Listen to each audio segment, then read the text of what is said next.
Horrible beyond conception was the change which had taken place in my best friend, Crawford Tillinghast. I had not seen him since that day, 2 months and a half before, when he told me toward what goal his physical and metaphysical researches were leading. When he had the answers my odd and almost frightened remonstrances by driving me from his laboratory and his house in a burst of fanatical rage. I had known that he now remained mostly shut in the attic laboratory with that accursed electrical machine, eating little and excluding even the servants. But I had not thought that a brief period of 10 weeks could so alter and disfigure any human creature. It is not pleasant to see a stout man suddenly grown thin, and it is even worse when a baggy skin becomes yellowed or grayed. The eyes sunken, circled, and uncannily glowing, the forehead veined and corrugated, and the hands tremulous and twitching. And if added to this there be a repellent unkemptness, a wild disorder of dress, a bushiness of dark hair white at the roots, and an unchecked growth of white beard on a face once clean shaven, the cumulative effect is quite shocking, but such was the aspect of Crawford Tillinghast on the night his half-coherent message brought me to his door after my weeks of exile. Such was the spectre that trembled as it admitted me, candle in hand, and glanced furtively over its shoulder as if fearful of unseen things in the ancient, lonely house set back from benevolent street. That Crawford Tillinghast should ever have studied science and philosophy was a mistake. These things should be left to the frigid and impersonal investigator, for they offer two equally tragic alternatives to the man of feeling and action: despair. If he fail in his quest, and terrors unutterable and unimaginable if he succeed. Tillinghast had once been the prey of failure, solitary and melancholy, but now I knew, with nauseating fears of my own, that he was the prey of success. I had indeed warned him 10 weeks before, when he burst forth with his tale of what he felt himself about to discover. He had been flushed and excited then, talking in a high and unnatural, though always pedantic voice. "What do we know," he said, "of the world and of the universe about us? Our means of receiving impressions are absurdly few, and our notions of surrounding objects infinitely narrow. We see things only as we are constructed to see them, and can gain no idea of their absolute nature. With 5 feeble senses we pretend to comprehend the boundlessly complex cosmos, yet other beings with wider, stronger, or different ranges of senses might not only see very differently the things we see, but might see and study whole worlds of matter, energy, and life, which lie close at hand, yet can never be detected with the senses we have. I have always believed that such strange, inaccessible worlds exist at our very elbows, and now I believe I have found a way to break down the barriers. I am not joking. Within 24 hours, that machine near the table will generate waves acting on unrecognized sense organs that exist in us as atrophied or rudimentary vestiges. Those waves will open up to us many vistas unknown to men, and several unknown to anything we consider organic life. We shall see that at which dogs howl in the dark, and that at which cats prick up their ears after midnight. We shall see these things, and other things which no breathing creature has yet seen. We shall overleap time, space, and dimensions, and without bodily motion peer to the bottom of creation. When Tillinghast said these things, I remonstrated, for I knew him well enough to be frightened rather than amused. But he was a fanatic and drove me from the house. Now he was no less a fanatic, but his desire to speak had conquered his resentment, and he had written me imperatively in a hand I could scarcely recognize. As I entered the abode of a friend so suddenly metamorphosed to a shivering gargoyle, I became infected with the terror which seemed stalking in all the shadows. The words and beliefs expressed 10 weeks before seemed bodied forth in the darkness beyond the small circle of candlelight, and I sickened at the hollow, altered voice of my host. I wished the servants were about, and did not like it when he said they all had left 3 days previously. It seemed strange that old Gregory, at least, should desert his master without telling as tried a friend as I. It was he who had given me all the information I had of Tillinghast after I was repulsed in rage. Yet I soon subordinated all my fears to my growing curiosity and fascination. Just what Crawford Tillinghast now wished of me I could only guess, but that he had some stupendous secret or discovery to impart, I could not doubt. Before I had protested at his unnatural pryings into the unthinkable. Now that he had evidently succeeded to some degree, I almost shared his spirit. Terrible though the cost of victory appeared. Up through the dark emptiness of the house I followed the bobbing candle in the hand of this shaking parody on man. The electricity seemed to be turned off, and when I asked my guide, he said it was for a definite reason. It would be too much. I would not dare, he continued to mutter. I especially noted his new habit of muttering, for it was not like him to talk to himself.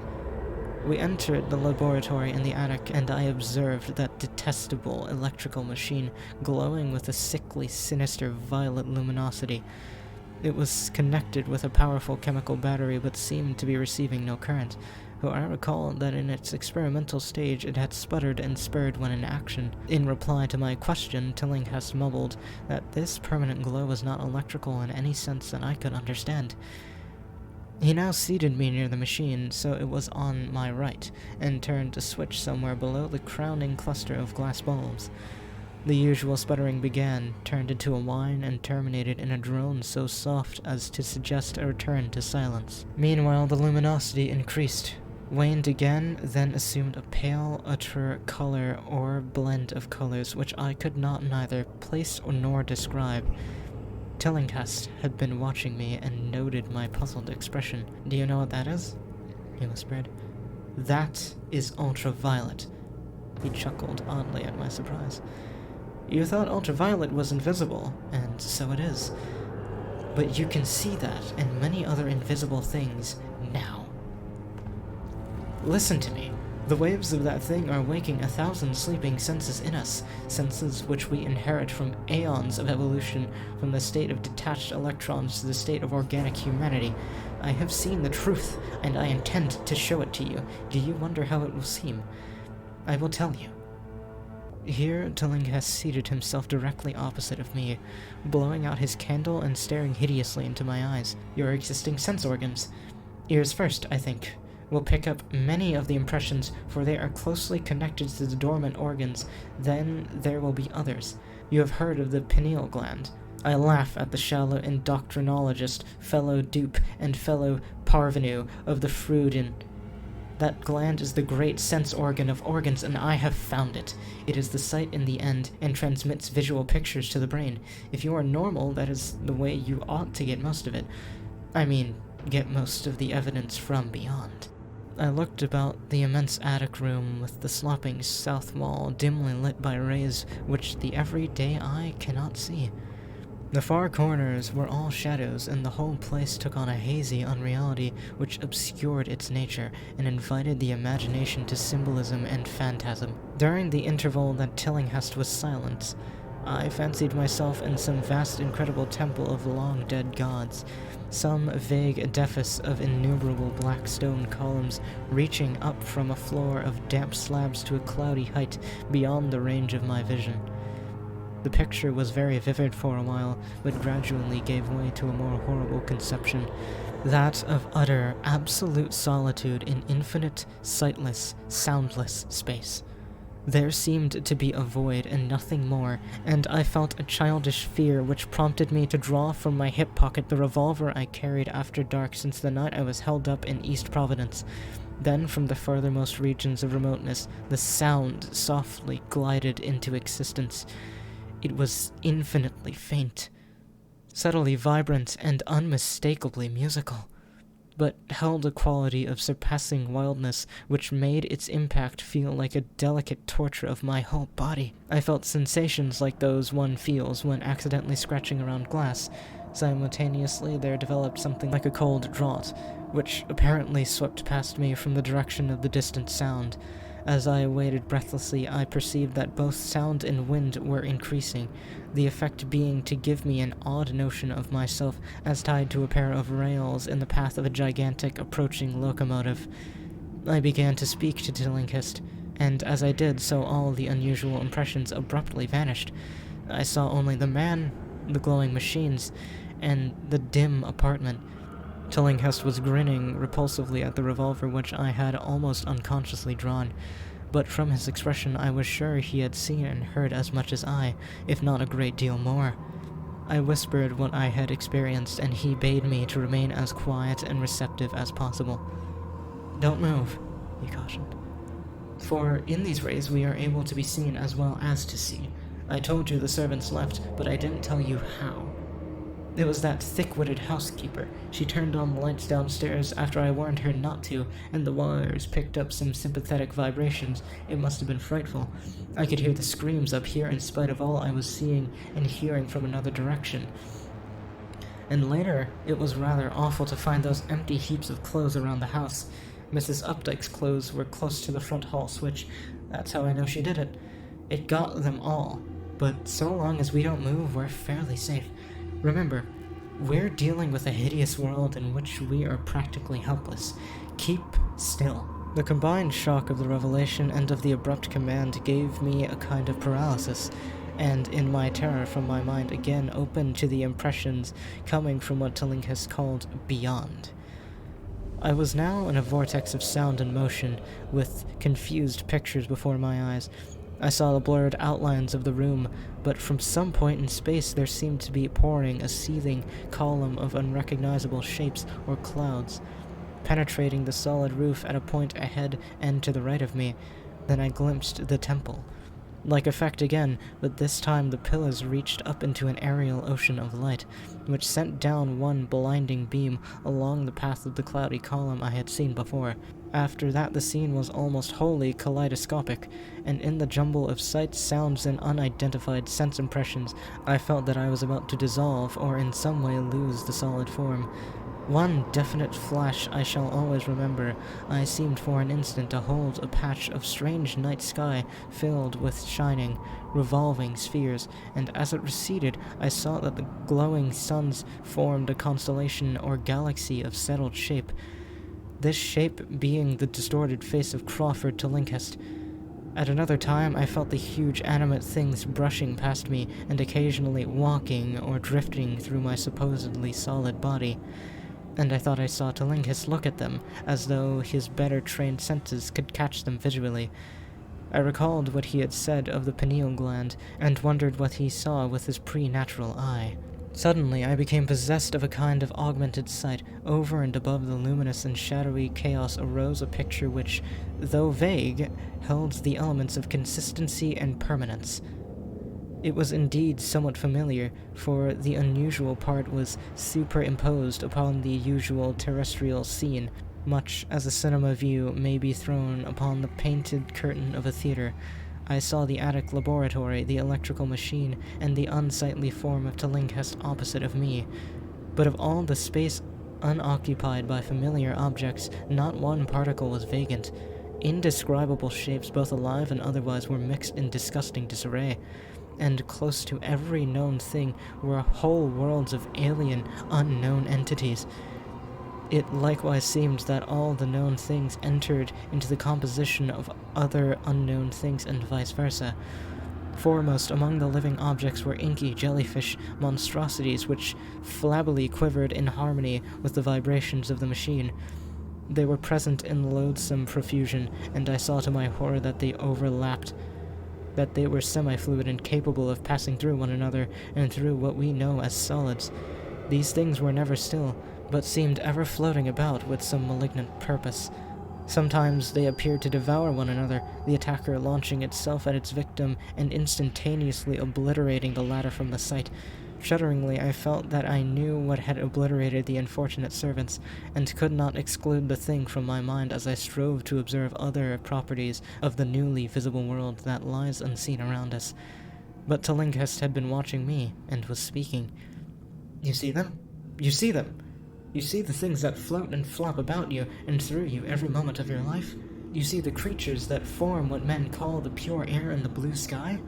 Have I not succeeded in breaking down the barrier? Have I not shown you worlds that no other living men have seen?" I heard her scream through the horrible chaos and looked at the wild face thrust so offensively close to mine. His eyes were pits of flame, and they glared at me with what I now saw was overwhelming hatred. The machine droned detestably. You think those floundering things wiped out the servants? Fool. They are harmless. But the servants are gone, aren't they? You tried to stop me. You discouraged me when I needed every drop of encouragement I could get. You were afraid of the cosmic truth, you damned coward. But now I've got you. What swept up the servants? What made them scream so loud? Don't know, eh? You'll know soon enough. Look at me. Listen to what I say. Do you suppose there are really any such things as time and magnitude? Do you fancy there are such things as form or matter? I tell you, I have struck depths that your little brain can't picture. I have seen beyond the bounds of infinity and drawn down demons from the stars. I have harnessed the shadows that stride from world to world to sow death and madness. Space belongs to me, do you hear? Things are hunting me now. The things that devour and dissolve, but I know how to elude them. It is you they will get, as they got the servants. Staring, dear sir. I told you it was dangerous to move. I have saved you so far by telling you to keep still, saving you to see more sights and listen to me. They won't hurt you. They didn't hurt the servants. It wasn't the seeing that made the poor devil scream so. My pets are not pretty, for they come out of places where aesthetic standards are very different. Disintegration is quite painless, I assure you, but I want you to see them. I almost saw them, but I knew how to stop. You are curious. I always knew you were no scientist. Trembling, eh? Trembling with anxiety to see the ultimate things I have discovered. Why don't you move then? Tired? Well, don't worry, my friend, for they are coming. Look. Look. Curse you. Look, it's just over your left shoulder. What remains to be told is very brief and may be familiar to you from the newspaper accounts. The police heard a shot in the old Tillinghast house and found us there. Tillinghast dead and me unconscious. They arrested me because the revolver was in my hand, but released me in 3 hours after they found it was apoplexy which had finished Tillinghast, and saw that my shot had been directed at the nauseous machine, which now lay hopelessly shattered on the laboratory floor. I did not tell very much of what I had seen, for I feared the coroner would be skeptical, but from the evasive outline I did give, the doctor told me that I had undoubtedly been hypnotized by the vindictive and homicidal madman. I wish I could believe the doctor. It would help my shaky nerves if I could dismiss what I now have to think of the air and the sky about and above me. I never feel alone or comfortable, and a hideous sense of pursuit sometimes comes chillingly on me when I am weary. What prevents me from believing the doctor is one simple fact: that the police never found the bodies of those servants whom they say Crawford Tillinghast murdered.